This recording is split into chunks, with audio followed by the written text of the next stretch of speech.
Voilà pour cette dernière partie. Aujourd'hui, le plaisir d'accueillir Pierre-Yves Jacquieri. Bonjour. Bonjour. Vous êtes conseiller technique à la station de protection des plantes du canton de Vaud. Et puis, vous tenez dans les mains une herbe, une mauvaise herbe, on peut dire. Faites-nous les présentations. Exactement. Alors, on profite de cette journée pour vous présenter une mauvaise herbe très concurrentielle, le souchet comestible, qu'on retrouve dans certaines parcelles du canton et qui peut poser passablement de problèmes au niveau de la concurrence dans les différentes cultures sarclées de printemps. Donc l'objectif, c'est vraiment essayer, dans la mesure du possible, de limiter sa propagation dans les autres parcelles, tout d'abord en reconnaissant cette mauvaise herbe un petit peu particulière. Alors, comme vous pouvez le voir, c'est une petite mauvaise herbe ici que j'ai prélevée ce matin dans une parcelle de la région, donc vert clair, qui peut atteindre 30 à 60 cm de grand.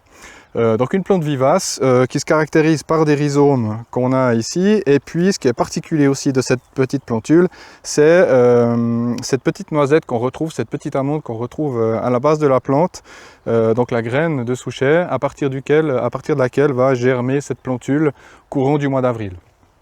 Donc l'objectif, c'est vraiment, pour les parcelles, une fois qu'on a identifié cette mauvaise herbe, de bien délimiter les zones où le souchet est présent, pour éviter, dans les différentes interventions qu'on va faire par la suite au niveau des machines, de propager ces petites amandes qui vont pouvoir coloniser après d'autres parcelles. Donc c'est vraiment très important de bien délimiter ces zones et surtout de bien nettoyer les machines quand on travaille des parcelles contaminées pour éviter que ces petits tubercules se crochent au crampon ou soient véhiculés par la terre dans d'autres parcelles et les contaminent également.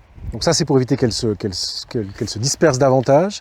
Puis si elle est présente, qu'est-ce que je fais? Une fois qu'on a identifié la présence de souchet dans sa parcelle, la première chose à faire, c'est vraiment avertir les agro-entrepreneurs qui pourraient être amenés à travailler dans la culture pour éviter justement que les petits tubercules soient transmis plus loin. Par la suite, l'objectif, c'est d'adapter sa rotation.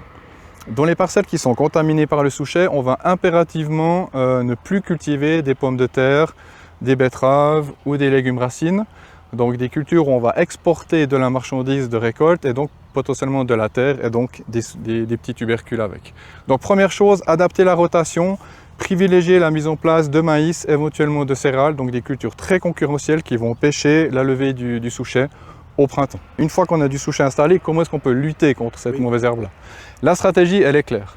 3 années de maïs de manière consécutive qui permettent d'une part d'effectuer un faux semis au printemps pour faire germer un maximum de petits tubercules.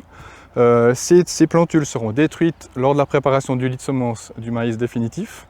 Ensuite, on va incorporer un produit à base de S-métolachlore, donc du Algol par exemple, à 2 litres avant le semis du maïs, donc à 15-20 cm. On pulvérise, on passe un coup de herse pour l'incorporer à ces 15-20 cm de profond.